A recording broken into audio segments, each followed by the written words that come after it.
अस्सलाम वालेकुम दोस्तों, आज हम आपको ऐसे मुल्क के बारे में बताने जा रहे हैं जिसने सबसे ज़्यादा जंगें देखी। ऐसा मुल्क जहां के लोग कुछ करने की ठान लें तो करके छोड़ते हैं। जी हाँ, आज आपको बताने जा रहे हैं अफगानिस्तान के बारे में, जिससे दुनिया हैरान और परेशान है। सी पैक की अहमियत किस प्रोजेक्ट ने ख़त्म कर दी और अफगानिस्तान की तकदीर बदलने जा रही है। तालिबान की हुकूमत के बाद अफगानिस्तान के लोग कैसी जिंदगी गुजार रहे हैं। चलें इन सब सवालों का जवाब जानने की कोशिश करते हैं आज की इस वीडियो में। इस मुल्क का ऑफिशियल नाम इस्लामिक एमिरेट्स ऑफ अफगानिस्तान है। इस मुल्क की कुल आबादी 4 करोड़ 33 लाख है, जो दुनिया के 36वें नंबर पर आता है।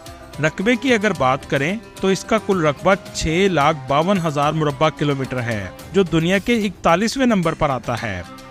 अफगानिस्तान एक लैंड लॉक कंट्री है। इस मुल्क के अगर बॉर्डर की बात करें तो जनूब और मशरिक में पाकिस्तान, मगरिब में ईरान, शुमाल में सरहदें तुर्कमेनिस्तान, उज़्बेकिस्तान और ताजिकिस्तान से मिलती हैं। इसके अलावा बहुत अहम बॉर्डर चाइना के साथ भी लगता है। इस बॉर्डर की कुल लंबाई 76 किलोमीटर है, लेकिन ये 76 किलोमीटर अफगानिस्तान के लिए बहुत अहम है, जिस पर चाइना एक बहुत बड़ा प्रोजेक्ट करने जा रहा है, जिसके बारे में आगे आपको हम वीडियो में बताएंगे। अफगानिस्तान का दारुल हुकूमत काबुल है, जो इस मुल्क का सबसे बड़ा शहर भी है। दोस्तों, इस मुल्क में लोग सबसे ज्यादा खेती बाड़ी करते हैं और यही इनका मेन सोर्स ऑफ इनकम है, क्योंकि यहाँ बहुत अरसा जंगें रहीं। इसी वजह से दुनिया की बड़ी कंपनीज कम ही आती हैं। तकरीबन 80% लोग खेती बाड़ी कर गुजारा करते हैं। दोस्तों, कई लोगों को इस बात की कंफ्यूजिंग होती है कि अफगान और अफगानी में क्या फ़र्क है। असल में वहाँ के रहने वाले लोगों को अफगान कहते हैं और इस मुल्क की करेंसी को अफगानी कहते हैं। दोस्तों, ये मुल्क बहुत सालों से जंगों में रहा, लेकिन इसके बावजूद इसकी करेंसी पाकिस्तान से मजबूत है। एक अफगानी पाकिस्तानी 3 रुपये 94 पैसे के बराबर और इंडियन 1.19 रुपये के बराबर है। दोस्तों, इस मुल्क की ऑफिशियल जुबान पश्तो और दौड़ी है। 99% आबादी मुस्लिम है, जिसमें 85% सुन्नी मसलक से ताल्लुक़ रखते हैं और 15% लोग शिया मसलक के आबाद हैं। अफगानिस्तान को ग्रेवयार्ड ऑफ एम्पायर्स भी कहा जाता है। मतलब आज तक जो भी सुपर पावर अफगानिस्तान में कब्जा करने की कोशिश करती है, ये कभी भी ज्यादा अरसा ठहर नहीं सकी। सबको यहाँ शिकस्त हुई। अगर इससे भी पहले की तारीख पर नजर डालें तो ये कोशिश सिकंदर आजम ने भी की, बादशाह अकबर ने भी की, शाहजहां ने की, चंगेज खान ने की और राजा रंजीत सिंह ने भी की। लेकिन कहा जाता है कि अफगान लोग ऐसे मुश्किलात पैदा कर देते हैं कि जो भी कब्जा करने आता है इसे यहाँ से जाना पड़ता है। लेकिन अमेरिका ने 9/11 हादसे के बाद उसामा बिन लादेन के नाम पर अफगानिस्तान पर कब्जा कर लिया, लेकिन आखिरकार इनको भी अफगानिस्तान छोड़ना पड़ा और तालिबान की दोबारा हुकूमत कायम हो गई। दोस्तों, क्या आप जानते हैं दुनिया के सबसे बेस्ट ड्राई फ्रूट किस मुल्क में पाए जाते हैं? यकीनन ये है अफगानिस्तान। यहाँ बहुत ज्यादा काम ड्राई फ्रूट का है। काबुल अफगानिस्तान का सबसे फेमस सिटी है। इस शहर में बहुत से पिकनिक पॉइंट्स भी मौजूद हैं, जिनमें एक कारगा डैम है, जिसे 1930 में नादर शाह ने तामीर करवाया ताकि खेती बाड़ी को फरोग दिया जाए। ये डैम बहुत खूबसूरत है। इस डैम के पास आपको ट्रेडिशनल रेस्टोरेंट भी देखने को मिलेंगे। यहाँ के लोगों को घुड़सवारी का बहुत शौक है। अफगानिस्तान में फल बहुत बड़ी तादाद में काश्त किए जाते हैं। इस मुल्क की चेरी बहुत ही मज़ेदार होती है। अफगानिस्तान के लोग गोश्त बहुत शौक से खाते हैं। शनवारी रेस्टोरेंट का नाम तो आपने सुना होगा। काबुल में हर दूसरा रेस्टोरेंट आपको शनवारी कढ़ाई का मिलेगा। ये कढ़ाई भी बहुत मज़ेदार होती है। अफगानिस्तान की नाइट लाइफ भी बहुत खूबसूरत है। सबसे ज़्यादा खानों के रेस्टोरेंट आपको खुले हुए नज़र आएंगे, जिसमें टर्किश और लोकल फूड के रेस्टोरेंट सबसे ज़्यादा हैं। अफगानिस्तान के अब हालात बहुत बेहतर हो चुके हैं। आप बगैर किसी खौफ के काबुल में वॉक कर सकते हैं। यहाँ तक कि रात को फैमिलीज भी सड़कों पर चलती हुई नजर आएंगी। तालिबान के आने से पहले आप रात को नहीं निकल सकते थे।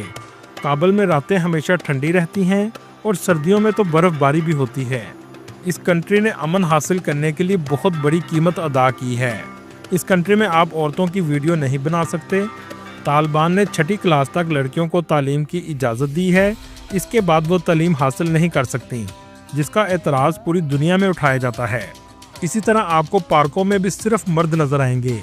पार्कों में औरतों को जाने की इजाज़त नहीं है। फैमिलीज के लिए पार्कों का एक स्पेशल दिन मुकर्रर किया जाता है।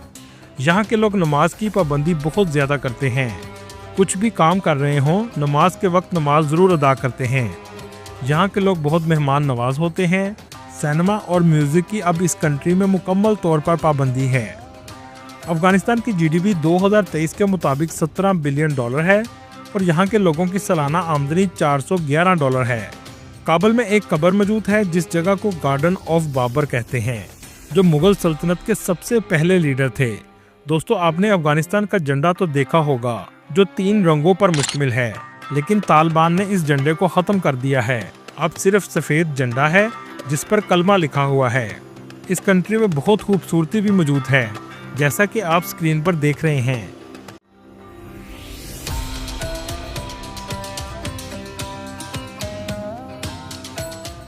यहाँ आप कुदरत का बेहतरीन नज़ारा देख सकते हैं।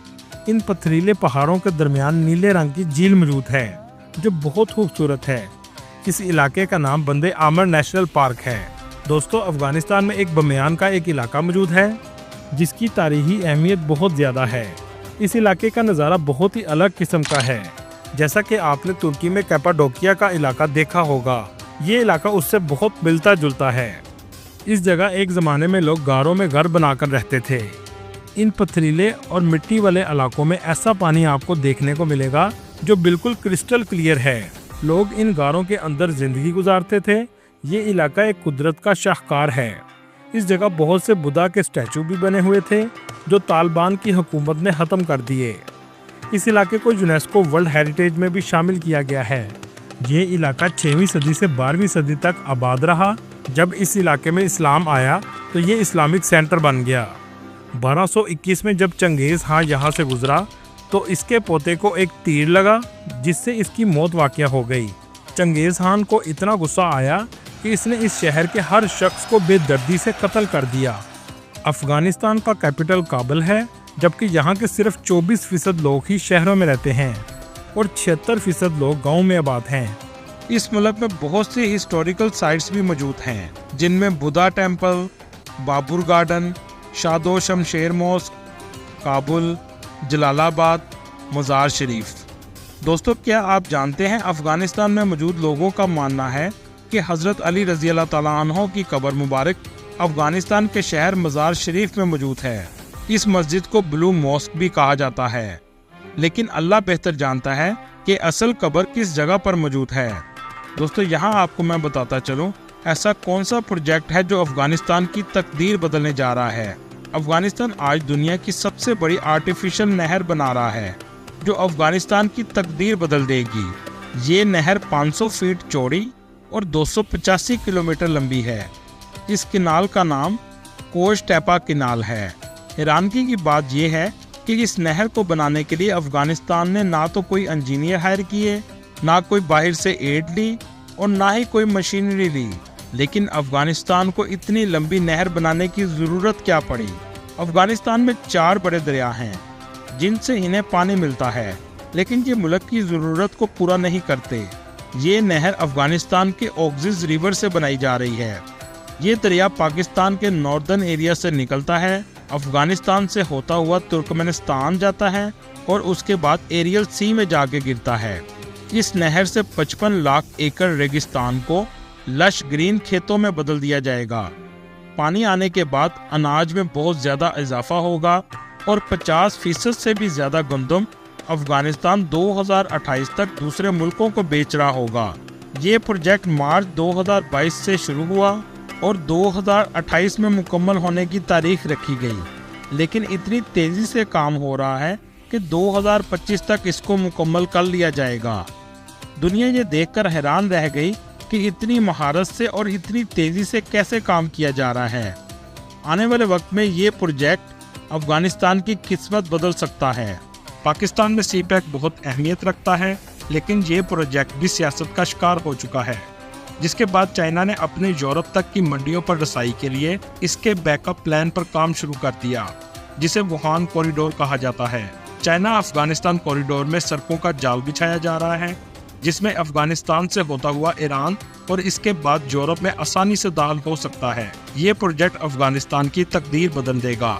इसका फायदा अफगानिस्तान को ये भी होगा, जो नहर बनाने से ज़राअत की पैदावार बढ़ेगी। ये तमाम अनाज इस रोड के जरिए अफगानिस्तान भी यूरोप तक पहुंचा सकता है, जिससे अफगानिस्तान की मईशत और मजबूत होगी। ये सड़क अफगानिस्तान के शुमाल में सूबा बदकशान से बनाई गई है। ये बहुत दुश्वार गुजार पहाड़ी इलाका है। अगर आप नक्शे पर देखें तो ये पाकिस्तान के बिल्कुल पास है। चाइना ने हुंजराब पास से पाकिस्तान में दाखिल होना था, लेकिन ये अफगानिस्तान और चाइना बॉर्डर भी हुंजराब पास से ज़्यादा दूर नहीं है। इसलिए चाइना को अपना रूट पाकिस्तान की बजाय अफगानिस्तान में करने से ज़्यादा मुश्किल पेश नहीं होगी। ये रास्ता है तो दुश्वार, सर्दी भी बहुत पड़ती है और पहाड़ भी बहुत ज़्यादा हैं, लेकिन इस पर काम तेज़ी से हो रहा है। 90% काम खत्म हो चुका है। अफगानिस्तान से चीन तक सड़क पहुंचा दी गई है। कहा जाता है कदीम ज़माने में सिल्क रोड भी यहीं से गुजरती थी। ड्राई फ्रूट की तजारत के लिए अफगानिस्तान को चाइना जैसी इतनी बड़ी मार्केट डायरेक्टली मिल जाएगी, जिससे अफगानिस्तान की मईशत को बहुत ज़्यादा फ़ायदा होगा। जो तजारत चाइना यूरोप से इस रास्ते से करेगा, इसका फ़ायदा भी अफगानिस्तान को होगा। चीन ने अफगानिस्तान से गुजरने का फैसला इसलिए भी किया कि इससे लगता है पाकिस्तान अमेरिका के दबाव में आसानी से आ जाता है और सी पैक को भी बंद कर देता है। जबकि अफगानिस्तान की ये हुकूमत 10 साल से ज़्यादा अमेरिका से जंग लड़ने के बाद आई है। ये कभी भी अमेरिका के दबाव में नहीं आएगी। चाइना अफगानिस्तान से होता हुआ ईरान में 4 बार से दाखिल होगा। इस प्रोजेक्ट के मुकम्मल होने के बाद अफगानिस्तान और चीन दोनों को पाकिस्तान की ज़रूरत ज़्यादा नहीं रहेगी। दोस्तों, दुनिया में मुल्कों की आपस में दोस्ती नाम की कोई चीज़ नहीं होती, बल्कि एक मुल्क को दूसरे मुल्क से जब तक मुफाद या ज़रूरत होती है, इसे उतने वक्त के लिए दोस्ती का नाम दिया जाता है। दोस्तों, ये थी आज की हमारी इन्फॉर्मेटिव और दिलचस्प वीडियो। आपको वीडियो कैसी लगी कमेंट में ज़रूर बताइएगा और नए आने वाले दोस्तों से गुजारिश है हमारे चैनल को सब्सक्राइब और लाइक ज़रूर कीजिएगा। अगली वीडियो तक अल्लाह हाफिज़।